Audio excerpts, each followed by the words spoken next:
ওয়াহশীর প্রশ্নের জবাবে ওহী নাজিল হয়ে গেল। আল্লাহ তাআলা ডাক দিয়ে বললেন, ওয়াল্লাযীনা লা ইয়াদউনা মা'আল্লাহি ইলাহান আখারা ওয়া লা ইয়াকতুলুনান নাফসাল্লাতী হারামাল্লাহু ইল্লা বিল হাক্কি ওয়া লা يزنون ومن يفعل ذلك يلقى أثاما। আল্লাহ পাক ঘোষণা করলেন, আর যারা মহান আল্লাহর সাথে অন্য কাউকে ইলাহ হিসেবে ডাকবে না, মানুষকে হত্যা করে না অন্যায়ভাবে এবং জিনা করে না, আল্লাহ তাদেরকে ক্ষমা করে দিবেন। ঈমান আনে যদি তারা, আল্লাহ তাদের ক্ষমা করে দিবেন। আর এই কাজগুলোর মধ্যে যে নিয়োজিত হবে কঠিন শাস্তি তারে পাকড়াও করবে। ওয়াহশী বললেন, ইয়া রাসূলুল্লাহ, ইয়া হাবিবাল্লাহ, ইন্নী আশরাকতু বিল্লাহ ওয়া কাতালতুন নাফসাল্লাতী হারামাল্লাহু ইল্লা বিল হাক্কি ওয়া জানাইতু।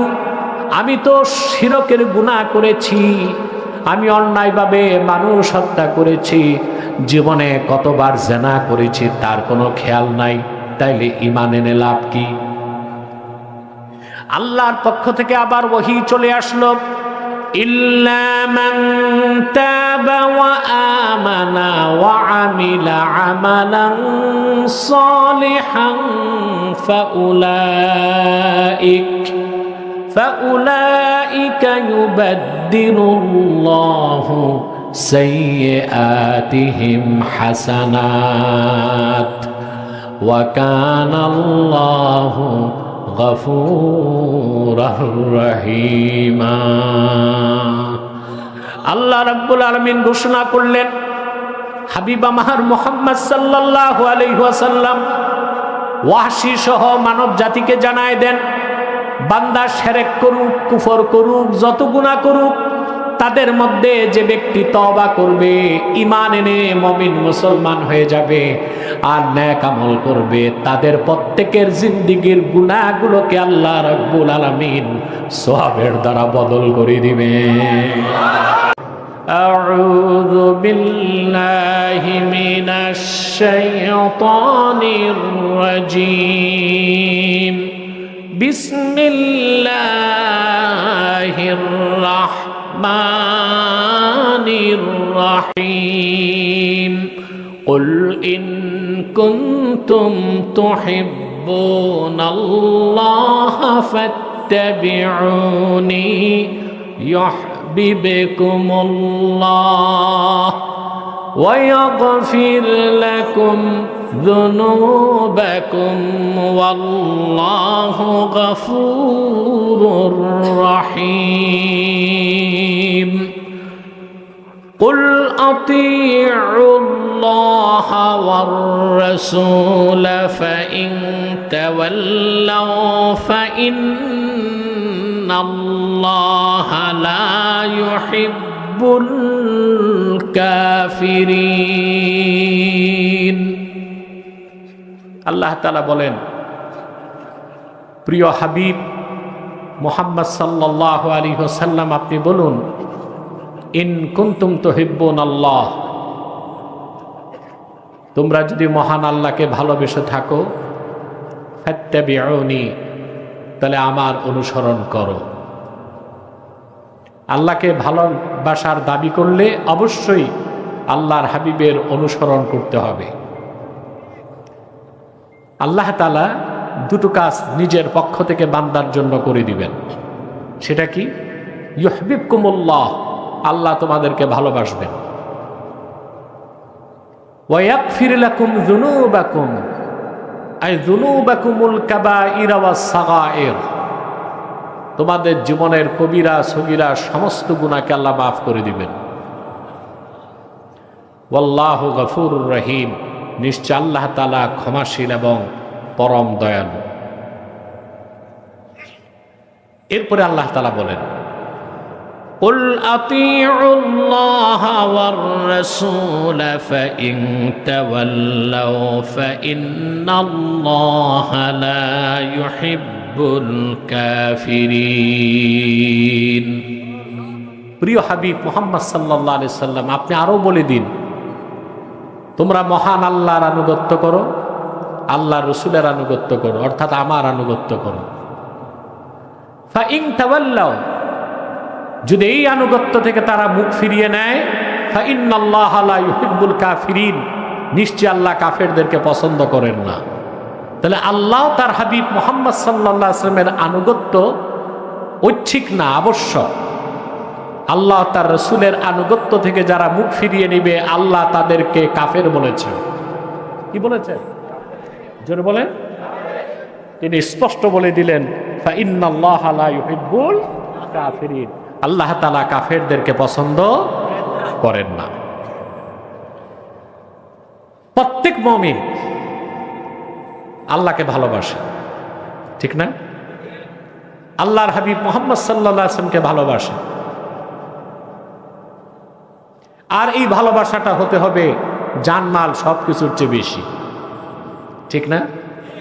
যতক্ষণ পর্যন্ত কোনো ব্যক্তি আল্লাহ তার হাবিব মুহাম্মদ সাল্লাল্লাহু আলাইহি ওয়াসাল্লামকে জীবনের চেয়ে বেশি ভালো না বাসবে, ততক্ষণ পর্যন্ত সে প্রকৃত মুমিন হতেই তো পারে না। পারে? দেখুন, খুব ভালো করে খেয়াল করুন। সহিহ বুখারী কিতাবুল ঈমান একটা হাদিস এসছে, হাদিস নাম্বার 25। কত নাম্বার? আল্লাহর হাবিব ইরশাদ করেছেন, সালাসুন মান কুন্না ফীহি ওয়াজাদা হালাওয়াতাল ঈমান। তিনটি খাসলত, তিনটি বৈশিষ্ট্য যার মধ্যে একত্রিত হয়ে যাবে, ঈমানের মধুর স্বাদ সে পেয়ে যাবে। সুবহানাল্লাহ বলবেন। কয়টা খাসলত? মান কানা আল্লাহু ওয়া রাসূলুহু আহাব্বা ইলাইহি মিম্মা সিওয়াহুমা, সেই ব্যক্তি যার কাছে আল্লাহ এবং তার রাসূল মুহাম্মদ মুস্তাফা সাল্লাল্লাহু আলাইহি সাল্লাম সকল কিছুর চাইতে অধিক প্রিয় হয়ে যাবে। ওয়া মান ইউহিব্বুল মারআ লা ইউহিব্বুহু ইল্লা লিল্লাহ। দ্বিতীয় বৈশিষ্ট্য, ব্যক্তি কোন মানুষকে ভালোবাসবে শুধুমাত্র আল্লাহ রাব্বুল আলামিনের ভালোবাসার কারণে। ওয়ামান ইয়াকরাহু আন ইয়াউদা ফিল কুফরি বাদা ইয আনকাযাহুল্লাহ কামা ইয়াকরাহু আন ইউলকা ফিন নার। তৃতীয় বৈশিষ্ট্য, ঈমান আনার পরে আবার ঈমান থেকে কাফের হয়ে যাওয়া, এই রকম অপছন্দ করে যেরকম তাকে জীবন্ত আগুনে নিক্ষেপ করাকে অপছন্দ করে। অর্থাৎ তার কাছে ঈমানটা হবে জীবনের চেয়েও বেশি। সুবহানাল্লাহ বলবেন না? আমাদের ব্যক্তি, দল, দেশ সবকিছুর ঊর্ধ্বে কি? জোরে বলতে হবে। আমাদের অনেককে শয়তান ওয়াসওয়াসা দিচ্ছে, এখন বেশি ওয়াসওয়াসা দিচ্ছে নেতাদেরকে। আমরা শুনি নতুন নতুন বক্তব্য আসতেছে, কে মুসলিম কে অমুসলিম এটা কোনো পরিচয় না, আমরা বাংলাদেশি। এ কথার সাথে একমত পোষণ করলে ঈমান আর থাকে?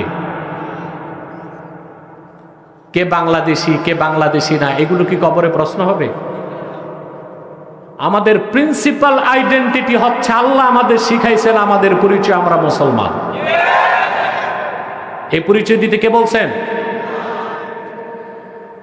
আল্লাহ রাব্বুল আলামিন সূরা আলে ইমরানের 64 নম্বর আয়াতে বলেন, قل يا أهل الكتاب تعالوا إلى كلمة سواء بيننا وبينكم ألا نعبد إلا الله ولا نشرك به شيئا ولا يتخذ بعضنا بعضا أربابا من دون الله فإن تولوا فقولوا اشهدوا بأننا ইন্না মুসলিমুন। আমাদের প্রিন্সিপাল আইডেন্টিটি, মৌলিক পরিচয় কি হবে? আল্লাহ আমাদেরকে এখানে শিক্ষা দিয়েছেন। আল্লাহ বলেন, প্রিয় হাবিব মুহাম্মদ সাল্লাল্লাহু আলাইহি সাল্লাম, আপনি বলুন, ইয়া আহলাল কিতাব, হে আহলি কিতাব, তাআলাউ ইলা কালিমাতিন সাওয়াইন বাইনানা ওয়া বাইনাকুম, আসো একটি কথা যা আমরা বিশ্বাস করি তোমরাও বিশ্বাস করে ঐকমত্য স্থাপন করতে পারো। সেটা কি? আল্লাহ না'বুদা ইল্লাল্লাহ, আমরা আল্লাহ ছাড়া কারো ইবাদত করব না। ওয়ালা নুশরিকা বিহি শাইআ, আল্লাহর সাথে কাউকে শরীক করব না। ওয়ালা ইয়াত্তাখিযা বা'দুনা বা'দান আরবাবাম মিন দুনিল্লাহ, আর আল্লাহকে বাদ দিয়া মানুষ হয়ে অন্য মানুষকে প্রভু বানাবো না, মানে আইনদাতা বানাবো না। ফাইন তাওয়াল্লাউ, উম্মতে মুহাম্মাদি এই কথা থেকে যদি আহলে কিতাব মুখ ফিরায় নেয়, তোমরা বলো ফাকুলু শাহাদু বিআন্না মুসলিমুন, হে আহলে কিতাব সাক্ষী থাকো আমরা মুসলমান। বজ্রের শক্তি মুখে কেড়ে শরীরের সমস্ত শক্তি ঠোঁটে একত্রিত করে বলতে চাই, কে বাঙালি, কে অবাঙালি, কে বাংলাদেশি, কে বাঙালি, এটা কোনো পরিচয় নয়। আমার আপনার সবচেয়ে বড় পরিচয়, আমরা উম্মতে মুহাম্মাদি মুসলমান। এর চেয়ে বড় কোনো পরিচয় মুসলমানের আর হতে পারে না।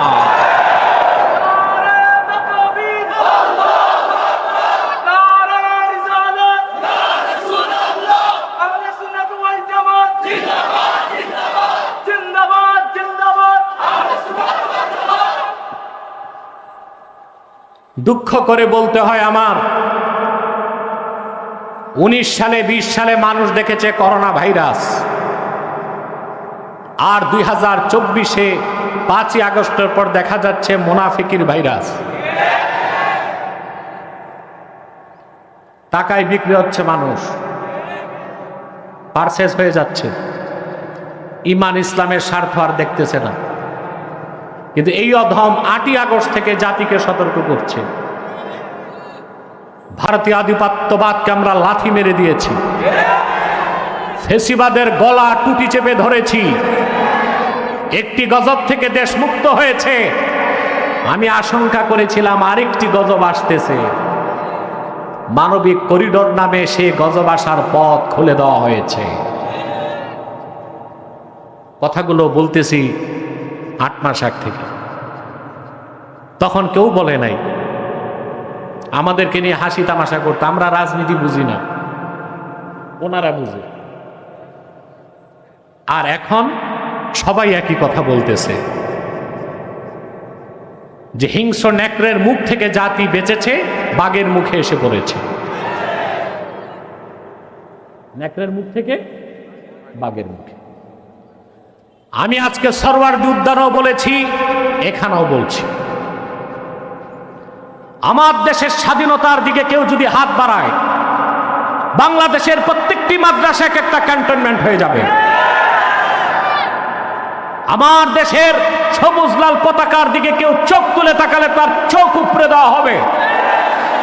55,000 বর্গ মাইলের সীমানার 1 ইঞ্চিতে হাত দিলে কেউ কালো হাতকে ভেঙে টুকরা টুকরা করে দিবে বাংলাদেশের মুসলমান। কোনো ছাড় নাই, ঠিক কিনা? আমাদেরকে আল্লাহ তাআলা মুনাফিকের ভাইরাস থেকে বাঁচাক। আমাদের সবচেয়ে বড় পরিচয়, আমরা মুসলমান। ব্যক্তির চেয়ে দল বড়, দল থেকে দেশ বড়। সকল পলিটিশিয়ানদের এতটুকু স্লোগান, আর ইসলামিস্ট যারা পলিটিশিয়ান তাদের স্লোগান কি হবে? ব্যক্তির চেয়ে দল বড়, দল থেকে দেশ বড়, দেশ থেকে আমার জান বড়, জান থেকে আমার ঈমান বড়। আমার ভাইয়েরা, বুখারী শরীফের হাদিসটি লক্ষ্য করে দেখুন। 3টি খাসলত থাকলে আল্লাহর বান্দা ইমানের মধুর স্বাদ পেয়ে যাবে। তৃতীয়টা হলো ইমান আনার পরে ইমান ছেড়ে আবার কাফের হয়ে যাওয়াকে সে ওই রকম অপছন্দ করবে, জীবন্ত আগুনে তাকে নিক্ষেপ করাকে যেরকম অপছন্দ করবে।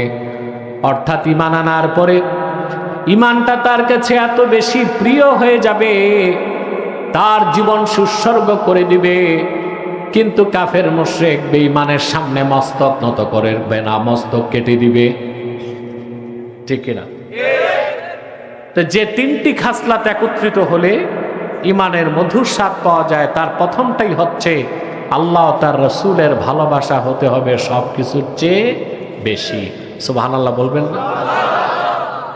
যতক্ষণ পর্যন্ত আল্লাহ তার হাবিব মুহাম্মদ সাল্লাল্লাহু আলাইহি ওয়াসাল্লামের ভালোবাসা জীবনের চাইতে বেশি না হবে, ততক্ষণ পর্যন্ত আপনি মুসলিম দাবি করার কোনো অধিকার রাখেন। ওয়াল্লাযীনা আমানু আশাদ্দু হুব্বান লিল্লাহ। মানুষের মধ্যে এমন কিছু মানুষ আছে, আল্লাহ বলতেছেন, যারা মহান আল্লাহকে বাদ দিয়া অন্য ব্যক্তি বা বস্তুকে বা মতবাদকে আল্লাহর সমকক্ষ মনে করে। ইউহিব্বুনাহুম কাহুব্বিল্লাহ, ওই সব মূর্তি দেবদেবী মতবাদ মতাদর্শকে তারা ভালোবাসে ওই রকম মুমিনরা যেই রকম আল্লাহকে ভালোবাসে। ওয়াল্লাযীনা আমানু আশাদ্দু হুব্বান লিল্লাহ। কিন্তু প্রকৃতি ইমানদার মুসলমান উম্মতে মুহাম্মদী জীবনের চাইতে বেশি আল্লাহকে ভালোবাসে। এখন কেউ যদি দাবি করে আমি আল্লাহকে ভালোবাসি, তার একটা শর্ত পূরণ করতে হবে। কয়টা?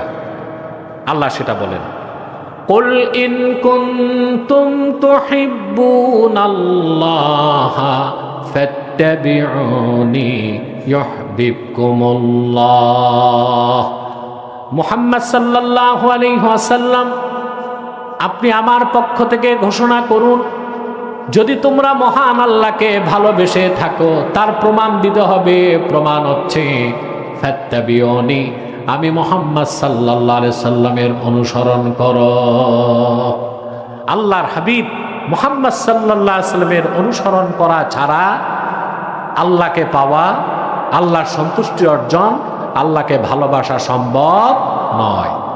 এর বাইরে কোনো তরিকা নাই, কোনো মতবাদ নাই। আছে? বলেন আছে? নাই। আল্লাহ পাক বলেন, তাতে আমি কি করব? তাতে কি হবে? যদি আমরা মুহাম্মদ সাল্লাল্লাহু আলাইহি ওয়াসাল্লামের অনুসরণ করে ওনার উম্মতে মুহাম্মদী হই, আল্লাহ ওয়াদা করছেন ইউহিব্বুকুমুল্লাহ, আল্লাহ তোমাদেরকে ভালোবাসবেন। ওয়া ইয়াগফির লাকুম যুনুবাকুম, তোমাদের জীবনের সব গুনাহ আল্লাহ মাফ করে দিবেন। আল্লাহ যদি ভালোবেসে ফেলেন আর গুনাহ মাফ করে দেন, সেই বান্দার আল্লাহর জান্নাতে যেতে কোনো প্রতিবন্ধকতা থাকতে পারে নাকি? এটা বেহেশতের টিকিট। এটা কি? বেহেশতের টিকিট। বাংলাদেশে কালেকশনের বক্তারা 10,000 টাকায়, 2,000 টাকায়, 500 টাকায় বেহেশত বিক্রি করে। দেখেন না আপনারা? কথা বলে না। মসজিদ মাদ্রাসায় 10,000 টাকা দিলে এক মুনাজাতে 14 গোষ্ঠী বেহেশতের টিকিট দেয়। বক্তা নিজেও জানে না সে বেহেশতে যাবে কিনা। ঠিক কিনা? আবার বাংলাদেশে কিছু ভণ্ড পীর আছে, বেহেশতের টিকিট বিক্রি করে। বেহেশতের টিকিট আল্লাহ দেখাই দিচ্ছেন সূরা আলে ইমরানের 31 নাম্বার আয়াত। কত নাম্বার? আল্লাহর হাবিব মুহাম্মদ সাল্লাল্লাহু আলাইহি সাল্লামের অনুসরণ করা ছাড়া মুসলমান হবার কোনো সুযোগ নাই। আর খাঁটি মুসলমান মুমিন হওয়া ছাড়া মহান আল্লাহ রাব্বুল আলামিনকে ভালোবাসার কোনো সুযোগ নাই। যদি মুহাম্মদ সাল্লাল্লাহু আলাইহি সাল্লামের অনুসরণ মানব জাতি করে, আল্লাহ তাদেরকে ভালোবাসবেন। আর তাদের ভালোবাসা আল্লাহর জন্য ভালোবাসা বলে গণ্য হবে। আল্লাহ তখন কি করবেন? জিন্দেগীর সমস্ত গুনাহ আমাদের মাফ করে দিবেন আর তার জান্নাতের দরজা খুলে দিবেন। বলেন সুবহানাল্লাহ। আল্লাহর হাবিবের অনুসরণটার মূল্য কত বেশি!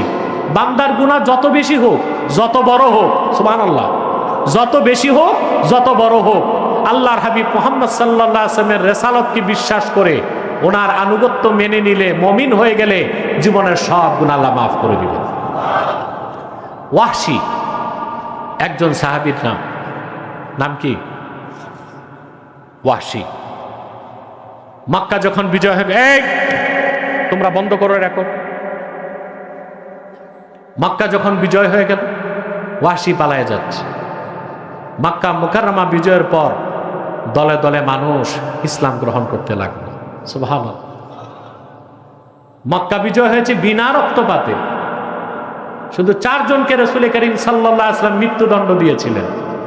কয়জনকে? দলে দলে লোক মুসলমান হতে লাগলো। ওয়াহশী পালায় যাচ্ছে। লোকজন বলল, ইয়া ওয়াহশী আইনা তুরিদ, তুমি কোথায় যাও? ওয়াহশী বলল, দলে দলে লোক মুসলমান হচ্ছে, মুহাম্মদ সাল্লাল্লাহু আলাইহি ওয়াসাল্লাম সবাইকেই ক্ষমা করে দিচ্ছেন, তবে আমি ক্ষমার উপযুক্ত নই।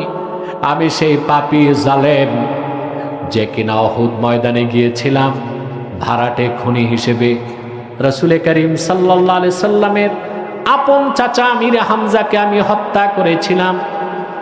আমিরে হামজার দেহ মোবারক যখন উহুদ ময়দানে লুটায় পড়ল, আবু জেহেলের স্ত্রী হেন্দা রাসূলুল্লাহর চাচার সিনা মোবারক বিদর্ণ করে কাঁচা কলিজা বের করে চর্বণ করতে লাগলো।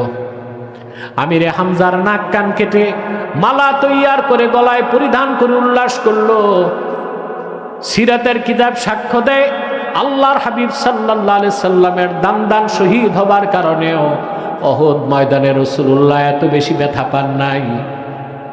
ওয়াহশীর দ্বারা আমিরে হামজার শাহাদাতের পর চাচা আমিরে হামজার মৃত্যুর দৃশ্য দেখে রাসূলুল্লাহ যতটুকু ব্যথা পেয়েছেন, লোকেরা বলল, রে ওয়াহশী, একটিবার তুমি রাহমাতুল লিল আলামিনের কদমে চলে যাও, মুহূর্তের মধ্যে তোমার মতো পাপীকেও তিনি ক্ষমা করে দিতে পারেন।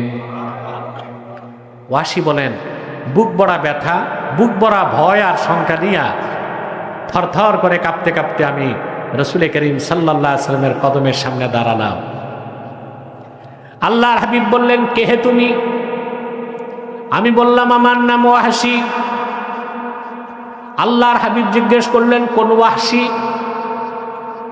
আমি বললাম, আপনার চাচা আমির হামজার হত্যাকারী। কেন এসেছো? ক্ষমা চাইতে এসেছি, আপনার কাছে কালেমার শিক্ষা নিয়ে মুসলমান হতে এসেছি। আল্লাহর হাবিব বললেন, রে ওয়াহশী, আমি কোনোদিন চাই নাই তুমি আমার সামনে এসে দাঁড়াবা। তুমি আমার সামনে আসলে চাচা আমির হামজার মৃত্যুর দৃশ্য আমার চোখে বেশি উঠে। তবে যেহেতু চলেই এসেছো, ক্ষমাও করে দিলাম। আর আল্লাহ তাআলা দ্বীন ইসলামের দরজাও তোমার জন্য খোলা রেখে দিয়েছেন। ওয়াহশী বললেন, ইয়া রাসূলুল্লাহ সাল্লাল্লাহু আলাইহি সাল্লাম, আমি মুসলমান হব একটা গ্যারেন্টি পেলে। কি পেলে? সুযোগ পেয়ে গেছে তো, সুযোগের সদ্ব্যবহার করতে লাগছে। আমি ঈমান আনলে আল্লাহ আমাকে ক্ষমা করে বেহেশত দিবেন, এটা আল্লাহ ওহীর মাধ্যমে আপনাকে জানাবে। আপনার নূরের জবানে 2 কানে আমি যদি শুনি, তাহলে মুসলমান হব। সুবহানাল্লাহ বলবেন না? আপনার কি মাহফিলে না কবরস্থানে? বোঝা যাচ্ছে না তো। সম্মানিত সুধী, আল্লাহর হাবিব সাল্লাল্লাহু আলাইহি ওয়াসাল্লাম বললেন, ঠিক আছে, অপেক্ষা করুন। ওয়াহশীর প্রশ্নের জবাবে ওহী নাজিল হয়ে গেল।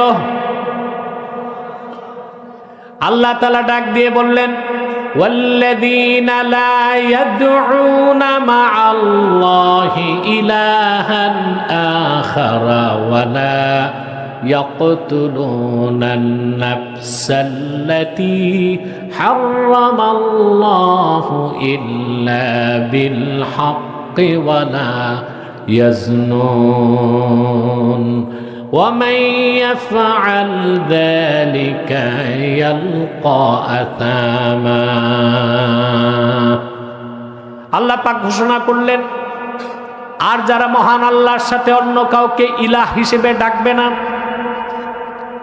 মানুষকে হত্যা করে না অন্যায়ভাবে এবং জিনা করে না, আল্লাহ তাদেরকে ক্ষমা করে দিবেন। ঈমান আনে যদি তারা, আল্লাহ তাদের ক্ষমা করে দিবেন। আর এই কাজগুলোর মধ্যে যে নিয়োজিত হবে, কঠিন শাস্তি তারে পাকড়াও করবে। ওয়াহশী বললেন, ইয়া রাসূলুল্লাহ, ইয়া হাবিবাল্লাহ, ইন্নী আশরাকতু বিল্লাহ, ওয়াকাতালতুন নাফসাল্লাতী হারামাল্লাহু ইল্লা বিল হাক্কি ওয়া জানাইতু, আমি তো শিরকের গুনাহ করেছি, আমি অন্যায়ভাবে মানুষ হত্যা করেছি, জীবনে কতবার জিনা করেছি তার কোনো খেয়াল নাই, তাইলে ঈমান এনে লাভ কি? আল্লাহর পক্ষ থেকে আবার ওহী চলে আসলো, ইল্লা মান তাবা ওয়া আমানা ওয়া আমিলা আমালান সালিহান ফাউলাইকা ইউবাদদিলুল্লাহু সাইয়্যাতিহিম হাসানাত ওয়া কানাল্লাহু গফুরুর রহিমা। আল্লাহ রাব্বুল আলামিন ঘোষণা করলেন, হাবিব আমার মুহাম্মদ সাল্লাল্লাহু আলাইহি ওয়াসাল্লাম ওয়াহশী সহ মানব জাতিকে জানায় দেন, বান্দা শিরক করুক, কুফর করুক, যত গুনাহ করুক, তাদের মধ্যে যে ব্যক্তি তওবা করবে, ঈমান এনে মুমিন মুসলমান হয়ে যাবে আর নেক আমল করবে, তাদের প্রত্যেকের জিন্দেগীর গুনাহগুলোকে আল্লাহ রাব্বুল আলামিন সওয়াবের দ্বারা বদল করে দিবে। এবার ওয়াহশী বললেন, ইয়া রাসূলুল্লাহ, ইয়া হাবিবাল্লাহ, ইন্নী আরা ফীহি শারতান ফাহুয়াল আমালুস সালিহ। আল্লাহ তো বিনা শর্তে কিছু বলেন নাই, শর্ত রাখছে। কি রাখছে? আমি ঈমান এনে মুসলমান হয়ে যাব, কিন্তু নেক আমল করতে পারবো কিনা এই ভরসা আমার নাই। ভরসা আমার। এবার আল্লাহর পক্ষ থেকে আবার ওহী চলে আসলো, ইন্নাল্লাহা লা ইয়াগফিরু আন ইউশরাকা বিহি ওয়া ইয়াগফিরু মা দুনা যালিকা লিমান ইয়াশা। নিশ্চয় আল্লাহ রাব্বুল আলামিন তার সঙ্গে বান্দা যদি অন্য কাউকে শরীক করে, শিরকের গুনাহ করে, কুফরের গুনাহ করে, ওই রকম কাফের মুশরিককে কোনোদিনও আল্লাহ মাফ করবেন না। তাছাড়া বান্দা যত বড় গুনাহগার হোক না কেন, যাকে খুশি আল্লাহ তারে মাফ করে দিবেন। ওয়াহশী বললেন, ইয়া রাসূলুল্লাহ সাল্লাল্লাহু আলাইহি সাল্লাম, এখনো আমি ঈমান আনতে পারতেছি না। আল্লাহ তো বলছেন ইয়াগফিরু লিমান ইয়াশা, যাকে চান তারে মাফ করবেন, আমাকে যদি না চান। আহারে মুসলমান, বুঝো না কথা তো, মাতো না কেন? সাহাবী বলছেন, আল্লাহ তো আমার কথা বলেন নাই, স্পেসিফিকলি বলছেন ইয়াগফিরু লিমান ইয়াশা, যারে চান তারে মাফ করবেন, আমারে যদি না চান। মুসলমান, আমি বলে থাকি, আল্লাহর হাবিবের পেয়ারা সাহাবীগণ আল্লাহর কাছ থেকে বেহেশত লিখায় নিয়েছিলেন।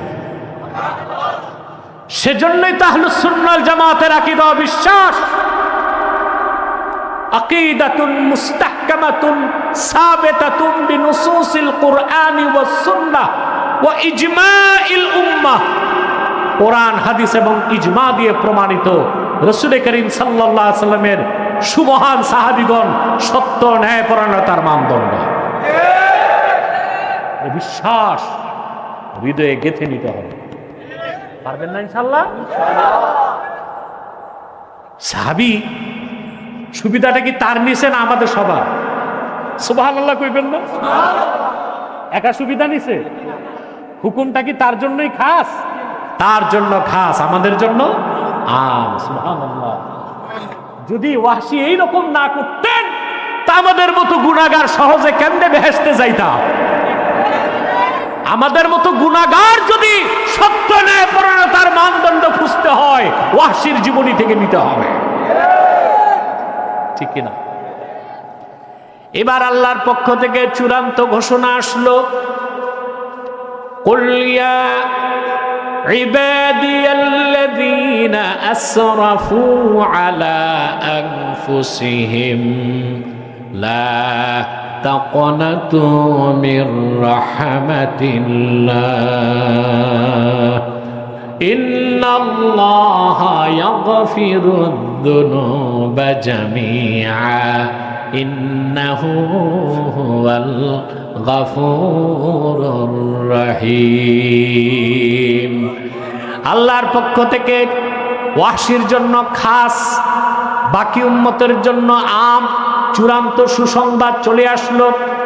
আল্লাহ ঘোষণা করলেন, দোস্ত আমার মুহাম্মদ সাল্লাল্লাহু আলাইহি ওয়াসাল্লাম, আপনি ঘোষণা করুন, হে আমার বান্দারা, তোমরা যারা নিজেদের উপর জুলুম করেছো, কোনো নিরাশ হয়ো না আল্লাহর রহমত থেকে। যদি তোমরা ঈমান আনতে পারো, সুবহানাল্লাহ, আল্লাহ তোমাদের জীবনের সব গুনাহ মাফ করে দিবেন। নিশ্চয় আল্লাহ রাব্বুল আলামিন গফুরুর রহিম। তো রাসূল করিম সাল্লাল্লাহু আলাইহি সাল্লামের ইত্তেবা করলে কি হবে? ইয়াগফির লাকুম যুনুবাকুম। কিভাবে আল্লাহ মাফ করবেন, কি পর্যায়ে মাফ করবেন, তার ব্যাখ্যাটা এতক্ষণে হয়তোবা কিছুটা হলেও আপনারা অনুধাবন করতে পেরেছেন, ঠিক কিনা? এখন রাসূলুল্লাহ সাল্লাল্লাহু আলাইহি সাল্লামের ইত্তেবার প্রথম অর্থ হচ্ছে রাসূলুল্লাহর রিসালাতকে বিশ্বাস করতে হবে। তারপর রাসূলুল্লাহ সাল্লাল্লাহু আলাইহি সাল্লাম আল্লাহর পক্ষ থেকে যা বলেছেন, যে সিদ্ধান্ত দিয়েছেন, বিনা প্রশ্নে চোখ বন্ধ করে অন্ধের মতো তা বিশ্বাস করতে হবে। সেখানে কোনো ইফ হোয়াই খুঁজার সুযোগ, ইফ হোয়াই খুঁজার সুযোগ। আল্লাহর হাবিব মুহাম্মদ সাল্লাল্লাহু আলাইহি সাল্লাম আল্লাহর পক্ষ থেকে যা কিছু এনেছেন, যা কিছু নীতি নির্ধারণ করেছেন, যা কিছু রীতি প্রণয়ন করেছেন, তা সবটুকুন বিনা প্রশ্নে বিশ্বাস করে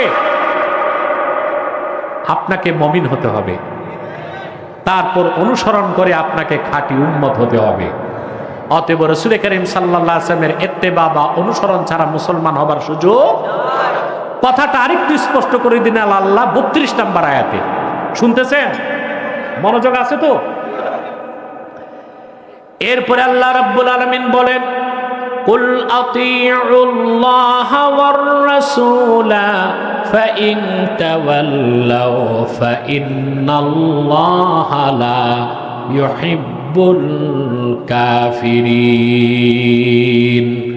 রাসূলুল্লাহর অনুসরণটার আরো ব্যাখ্যা আল্লাহ করে দিলেন পরের আয়াতে। আল্লাহ বললেন, মুহাম্মদ সাল্লাল্লাহু আলাইহি সাল্লাম, আপনি সুস্পষ্টভাবে বলে দিন, তোমরা আল্লাহর আনুগত্য করো, আল্লাহর রাসূলের আনুগত্য করো। ফাইন তাওয়াল্লাউ, এই আনুগত্য থেকে যদি তারা মুখ ফিরিয়ে নেয়, তারা কাফের। তারা কি? জোরে বলেন। ফাইন্নাল্লাহা লা ইউহিব্বুল কাফিরিন, নিশ্চয় আল্লাহ রাব্বুল আলামিন কাফেরদেরকে পছন্দ করেন না। তাহলে আল্লাহর হাবিব মুহাম্মদ সাল্লাল্লাহু আলাইহি সাল্লাম আল্লাহর পক্ষ থেকে যে শরীয়ত দিলেন, দিন দিলেন, আইন ও কানুন দিলেন, যে সুন্নত আদর্শ রেখে গেছেন, তা বিশ্বাস করা কি ঐচ্ছিক না আবশ্যক? কি আবশ্যক? আপনি তা বিশ্বাস না করলে মুমিন হতে পারবেন না, আর অনুসরণ না করলে আপনি মুমিন হতে পারবেন না।